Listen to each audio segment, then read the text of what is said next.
Emirates. Now, the world is likely to miss the global goal to double energy efficiency by the year 2030, which is a commitment adopted at COP28 in the United Arab Emirates. This has been said by a coalition of countries, businesses and organizations attending the current COP29 in Baku, Azerbaijan. The development comes as thousands of climate change activists took to the streets in Baku to press rich nations to send more grants to the global south, which is currently feeling the heat and cold of climate change. O'Brien Kimani has more from COP29 in Baku. We go, we go, we go, we go, we go, we go to Tanzania, we go to Sudan, we go, Angola, we go. You all the world for children. Global North governments, you all the world for children. Well, those are some of the voices permeating through here at the COP29 in the city of Baku, Azerbaijan, with the climate activists calling for more resources, more seriousness, and of course, more commitments towards dealing with the various catastrophes caused by climate change. They're calling for more than 1.3 trillion US dollars in terms of financial commitment from the global north to help the global south, which is adversely affected by climate change, deal with the climate change crisis. And the question is, will the global north listen? And if they listen, will they react? The experience that we are getting here in Baku is not different from the feeling that we had in Marrakech in 2016 during COP22, because that is the time that the biggest climate change denier took over power. And that happened when we were in the middle of negotiations and the spirits went down. So we came to Baku again when the same climate denier in the US has come back to office. And now we are going to see US again being pulled out of the Paris Agreement.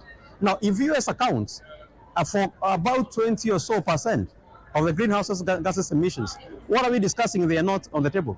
Carbon markets are for solutions and they do not work, and they just keep diverting the responsibilities from the global north to pay to the global south, who are at the forefront of climate crisis. And we are saying that the global north needs to pay for the climate funds in forms of grants, not loans. How many more Africans will die before the world will realize that we need to act, with the urgency that we saw when we were responding to the COVID-19, where billions and billions of US dollars were actually contributed to deal with that global problem. So climate change is a global problem. It may be affecting Africa more than other continents, than other regions, but indeed, it will surely catch up with each and every one of us. And therefore, we are saying that we need to set a goal, and a goal that is informed by the felt needs of our communities on the ground. I also managed to talk to the chair of the Environment Committee of the Council of Governors, Wilberforce Otichilo, and I asked him how are counties dealing with the climate crisis, and this is what he told me. All our 47 counties have established climate change directorates, and to add on that, we have agreed that in our budgeting process, we must put 1 to 2% of our budget to climate change mitigation and adaptation activities. So that's what we are doing, and I'm happy to report that as Kenyans, we are far much ahead in terms of putting in place strategies and mechanisms to deal with climate change.